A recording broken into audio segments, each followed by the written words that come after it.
a le meilleur ami.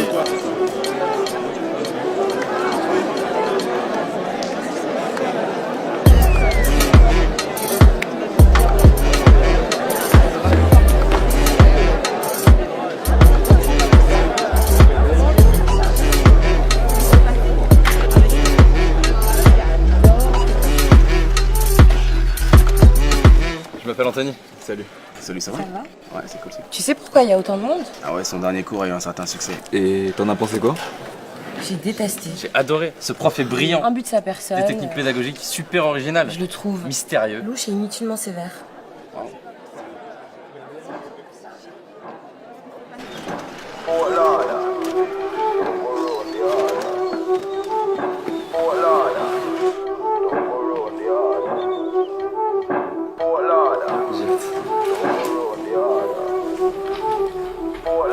Surtout te fais pas remarquer et reste bien attentive.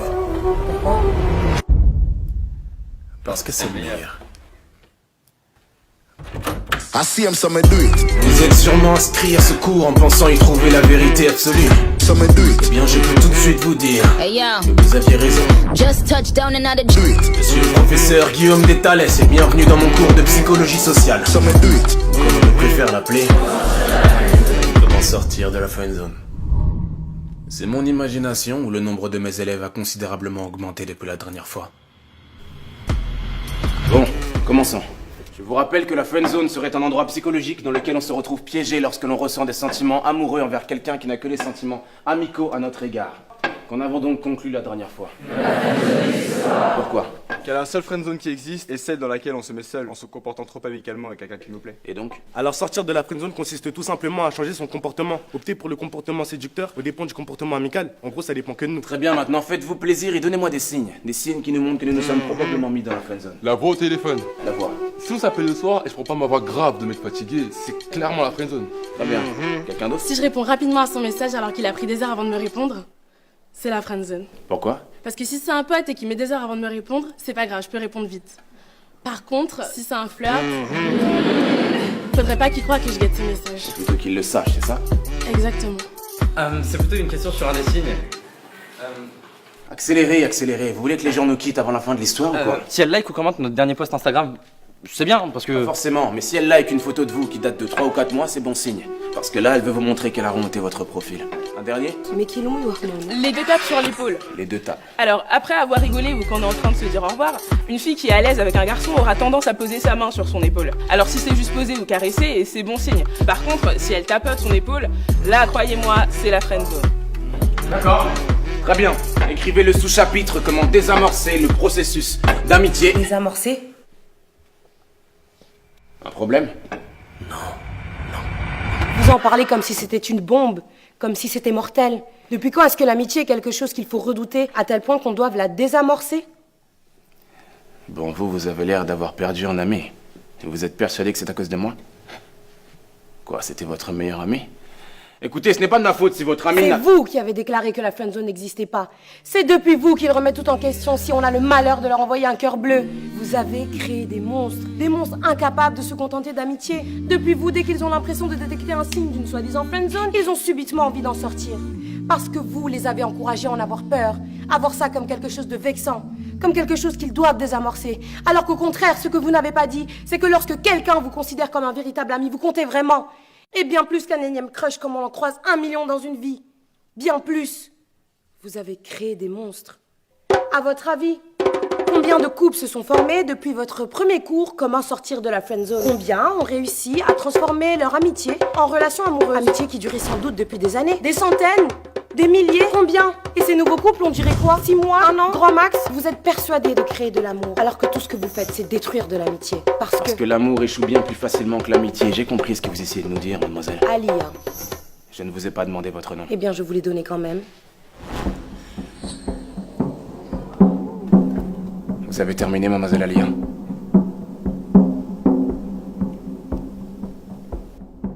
Reprenons. Vous avez créé des monstres.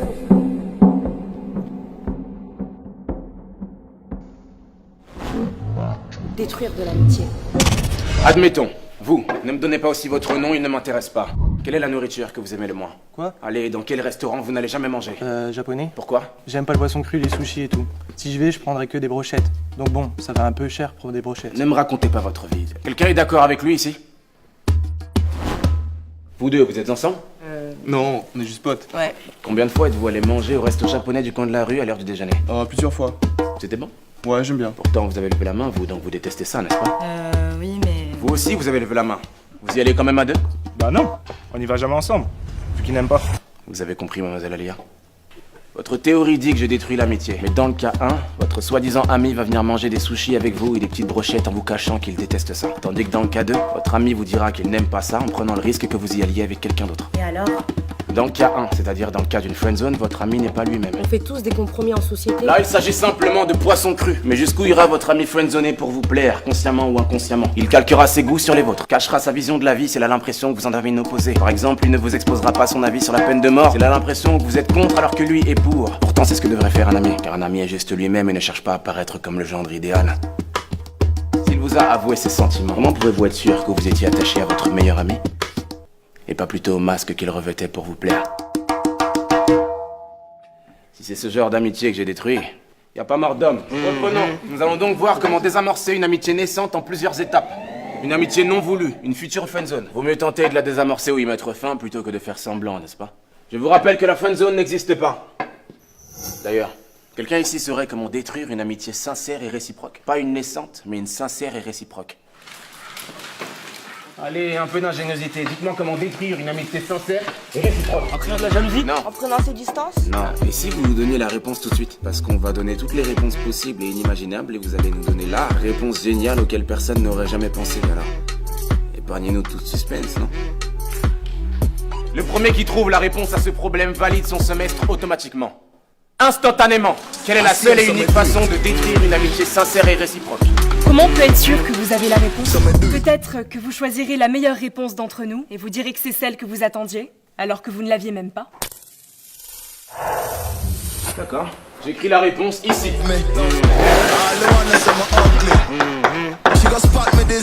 Vous avez jusqu'à la fin du cours pour la trouver. Avec vos histoires de sushi, vous vous rendez compte que vous dites presque si l'ami n'est pas sincère, c'est de notre faute? Vous lâchez pas le morceau, vous. Mais c'est de la faute des théories comme les vôtres, en fait. Comment un ou une amie qu'on connaît depuis des années peut basculer de l'autre côté, subitement? Mais lui avez-vous dit clairement qu'il n'y aurait que de l'amitié et jamais autre chose entre vous? Non, mais... Alors il a le droit de tenter sa chance puisque la friendzone n'existe pas. Mais on n'a pas forcément besoin de le dire, en fait. Ça se voit dans l'attitude quand c'est qu'amical et que ça ne peut rien être d'autre. N'importe qui le verrait, vous croyez? À part quelqu'un à qui vous avez monté la tête avec vos théories, n'importe qui serait capable de détecter une attitude purement amicale. On parie? Donnez-moi votre numéro de téléphone. Quoi? Vous voyez l'homme de ménage à l'extérieur de l'amphi? Il s'appelle Richard, il travaille dans cette université depuis un peu moins d'1 an et il est homosexuel. Allez lui parler, invitez-le à sortir comme manger ou ce que vous voulez. Invitez Richard mais purement amicalement comme vous dites. Vous prétendez que n'importe qui reconnaîtrait votre attitude amicale. Mais si Richard croit plutôt que vous lui faites des avances, alors il vous dira qu'il est homosexuel et qu'il n'est pas intéressé. Dans ce cas-là, je gagne le pari. Et dans le cas contraire, s'il accepte le rendez-vous, c'est qu'il aura reconnu vos intentions purement amicales. Et là, c'est vous qui gagnez le pari. Facile. Mais je n'aime pas les tricheurs, alors donnez-moi votre numéro de téléphone et cachez un écouteur dans l'une de vos oreilles. Je vous appelle en haut-parleur pour que tout le monde puisse entendre votre conversation avec Richard.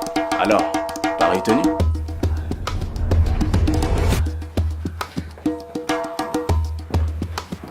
Salut.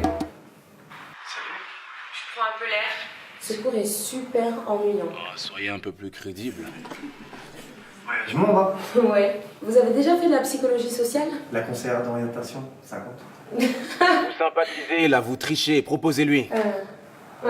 J'ai pas vraiment d'amis et j'ai personne avec qui aller manger. Donc, Wow. ça vous dit qu'on aille manger un truc ce soir? Ensemble? Ce soir? Ça vous dit? Ouais. Vous acceptez? Oui.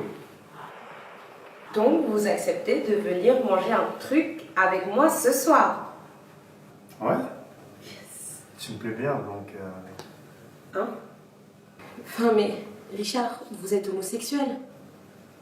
Homo quoi? Mais vous êtes un menteur! J'ai gagné. Mais vous m'avez dit qu'il était gay! Si je ne vous avais pas fait croire qu'il était gay, vous... J'aurais fait autrement! Oui, vous n'auriez pas été vous-même. Là, le croyant gay, vous n'aviez aucune crainte de lui plaire, alors vous avez eu une attitude amicale tout en étant vous-même. Mais il a quand même cru que vous lui faisiez des avances, parce que chacun sa sensibilité. J'ai gagné. Revenons-en au cours. Comment désamorcer une amitié naissante et non voulue. 1. Choisissez. Saisissez toutes les occasions de ne pas le ou la laisser choisir. Que ce soit le film que vous allez voir au cinéma ou la place où vous asseyez au resto. Imposez votre choix. Finalement, tu lui ressembles. À ce prof. Hein, tu lâches pas l'affaire comme lui. Mieux vaut l'agacer plutôt que d'être toujours d'accord avec lui ou elle. Mais fais gaffe à pas trop le pousser à bout. Parce que je pense pas que lui supporterait de réaliser qu'il a peut-être tort. Ne soyez pas trop visiblement à l'aise. Montrez de la timidité et de la réserve. On est trop à l'aise avec un ami, pas avec un amant. 4. Soyez plutôt distant que trop présent. Ignorez-le ou là pendant 2 jours et revenez comme une fleur le 3e. Laissez l'autre revenir vers vous. 5. Non. Yes, c'est la fille qui m'a friendzoné, monsieur. Non, ne répondez pas. Ne répondez pas! Allô? Oui, tu m'as demandé de t'appeler. Qu'est-ce que je dis? Il y a plein de choses que tu ne sais pas de moi. Écoute Charles, si c'est encore par rapport à ce dont on a parlé, je te répète pour la énième fois que je te considère comme un simple ami. Je suis désolée si t'as compris autre chose, mais... Tu n'as jamais été une amie pour moi. D'accord, tu me l'as dit 10 fois, j'ai compris, d'accord. Mais s'il te plaît, Charles, arrête. Tu m'appelles tous les jours, c'est bon, j'ai compris. Tu commences réellement à me faire peur, en fait. Lâche l'affaire, s'il te plaît. Allô? Alors c'est bon? Elle va me rappeler, c'est ça? C'est quoi la prochaine étape? Vous allez me sortir de la friendzone, monsieur? Hein? La friendzone n'existe pas. Asseyez-vous et fermez-la. Vous ouvrez encore la bouche sans que je vous ai donné l'autorisation et je vous mets à la porte à tout jamais. Vous avez compris? C'est vous. C'est depuis vous. Vous avez créé des monstres. Des monstres!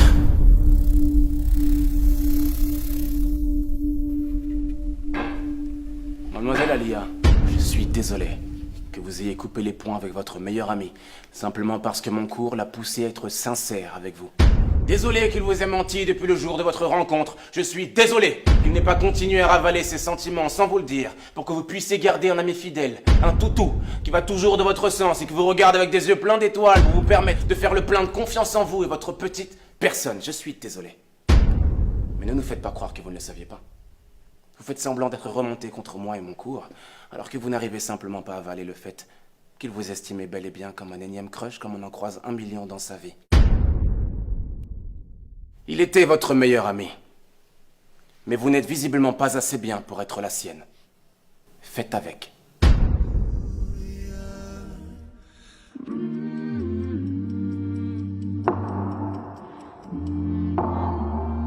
Je ne suis pas vraiment d'accord cette fois, monsieur.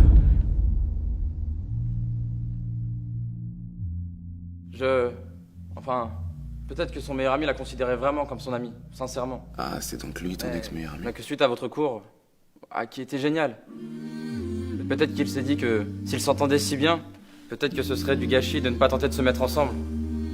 Et puis, peut-être qu'à force d'y penser, il a fini par lui faire part de tout ça. Mais que ça a brisé quelque chose entre eux et qu'ils ont préféré s'éloigner. Mais de là à dire que l'amitié n'était pas sincère... Je vous avais dit que le prochain qui ouvrait la bouche dans mon cours sans mon autorisation serait mis à la porte, alors fichez-moi le camp. Je dis fichez-moi le camp! Vous croyez où là? J'ai une tête de psy conjugale ou quoi? Vous croyez pouvoir venir dans mon cours, raconter vos sornettes, comme si j'étais un plateau télé? Et vous aussi, mademoiselle, vous créez des monstres. Sortez de mon cours et ne revenez jamais!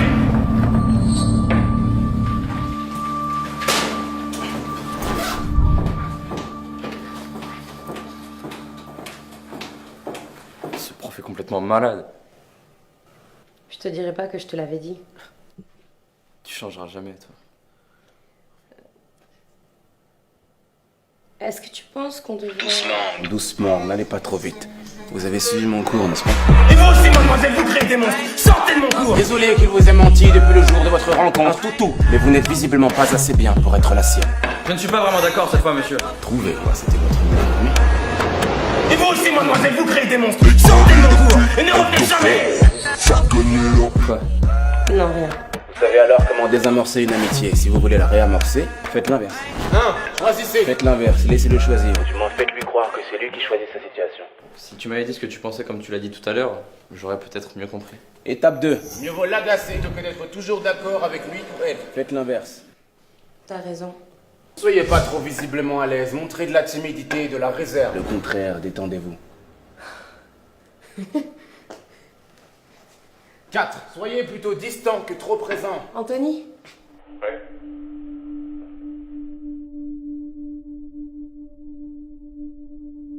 La friendzone n'existe pas. C'est un endroit psychologique dans lequel on se retrouve piégé lorsqu'on a fait une erreur comportementale. Ça arrive, ça se rectifie. Tu sais, on peut aller parler et manger à la pizzeria, là où on avait l'habitude d'aller. Mais l'amitié est un choix. La refuser en est un aussi. Non. Si vous choisissez de détruire cette chose inestimable délibérément pour je ne sais quel état d'âme, quelqu'un ici saurait comment détruire une amitié sincère et réciproque. Vous ne pourrez vous en prendre qu'à vous-même. Allons plutôt manger un burger. J'ai jamais aimé les pizzas. Les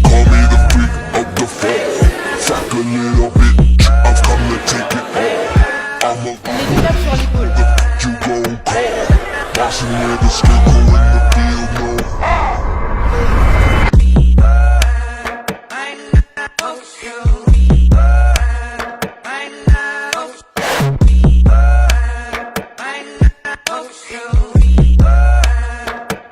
Yeah.